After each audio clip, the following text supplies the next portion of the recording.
Howdy everybody, and welcome back to our midweek video on tips, tricks, and other things for homesteading and prepping. We are going to cover something today that is old, but very relevant and very good to have. Yeah, so stay tuned, see what I'm up to.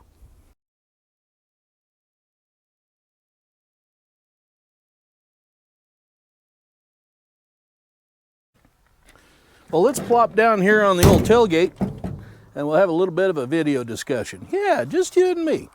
Now, if you're like me and you're just a tad bit worried about the future economy, world politics, and all that sort of thing that's going on in the news right now, which is something I don't pay much attention to because quite honestly, it scares me to death and it makes me worry quite a little bit. But like I said, if you're like me, there's something you all ought to probably know. The U.S. Department of Agriculture has come out with these marvelous little pamphlets. They've been making them since about the time of World War I. There are some that are extremely handy to have, and by golly, you can use these even today for referencing on how to do things for your homestead or your farm. Yes, indeedy.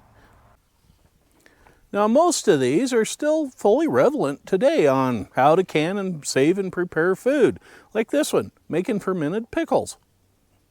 Don't know about the fermented part, but the USDA also put out on how to make pickles. So, yeah, there's that. One of my favorite ones is the City Home Garden. Yeah, it is a publication that was put out first in 1919, March of that year. It is 30 pages worth of information, and they were purchased for a measly sum of 5 cents a piece back in the day. A lot of useful information in there today on how to lay out your plots, what plants can be planted next to each other, which plants are beneficial to other plants, and which plants to keep away from everything else because of toxic stuff in the roots, like black walnuts that I have around here. Nothing grows under them because of the acid from the roots, and that sort of thing. So a lot of real helpful, useful information in these.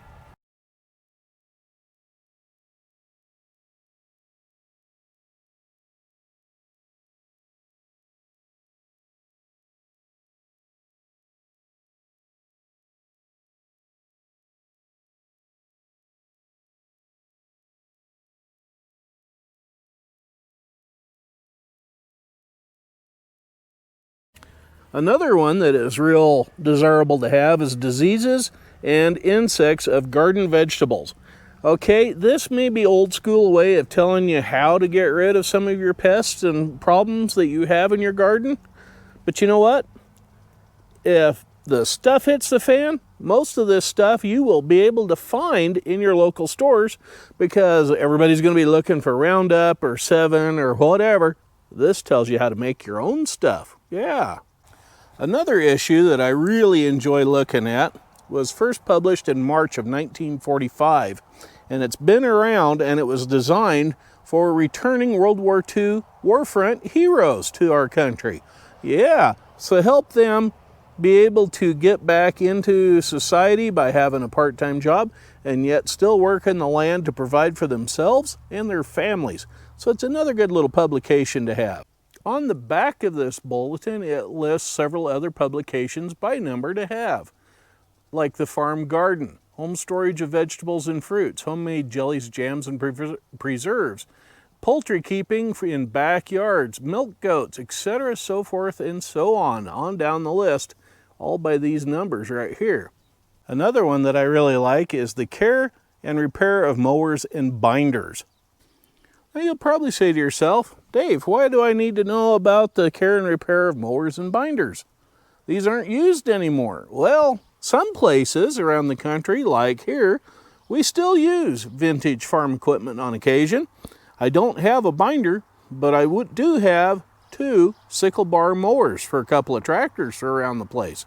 So the information in here on how to keep them sharp and in working order and make them work in the fields, cutting hay or grass or whatever, very pertinent to what we can do today. Now here's one that's even relative today. Painting on the farm. Yeah, everybody has to do a little bit of upkeep around their homestead or farm, so this is full of a bunch of tips and tricks, even on how to make the old-fashioned red barn paint using iron oxide and linseed oil. Yeah, really cool. So Dave, you ask, how do you keep those little pamphlets clean and nice and tidy? Well, I put them in one of these clear 3-ring binder folders, either with or without the zip top. I prefer the ones with the zip top kind of a thing so they don't fall out. Or I can just put a little piece of tape over the top of it, and if I need to gain access to the magazine or pamphlet, I can just cut the tape and voila, there they are. Then I put them in just a plain old 3-ring binder. Yeah. Now, I divide them up into categories. Animal, equipment, finance, housing maintenance, that sort of thing. Yeah, so they are separated by category depending on what the topic is. If it's how to plant raspberries, it's in the produce section. If it's how to fix a roof on the barn, it's in the homestead or housing section or maintenance section. You can adjust those sections any way you want with those plain little clear dividers, or some of them are brown. Some of them have a little tab window on the side of them where you can put a list of what's there. Those are the ones I prefer to use because I can just flip right to it after consulting an index in the front cover of the notebook. And voila, there we are. There's the information. And you know what? If the internet is down because power outages or whatever, those booklets are going to be super handy because they're going to be the only things that you and I will be able to reference to and probably find the product that we need to make something happen. Yeah, because anything you download today or read today that's been printed in the last 40 years or so is modern technology. And if we get nuked with an EMP back to the Stone Age, none of that new stuff is going to work. You won't be able to find Roundup or 7 or whatever that I could mention. You're going to have to make your own stuff. And those little booklets are going to be how and where you're going to get that information to do it. Sometimes that old technology is better, especially if you can't rely on the new stuff. Heaven help us, and I pray it never happens that we end up in a situation where we don't have the internet or whatever.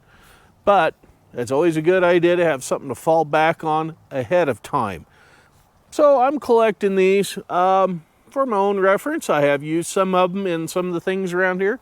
Yeah, like the weed killer that's made out of Epsom salts and vinegar. That'll be another topic for another one of these little videos. So until then, I'm Farmer Dave at Nelson Creek Farms, wishing you well. And as always, don't forget, right down there in the bottom corner there, that big red block that says subscribe on it. If you'd punch that, I'd appreciate it.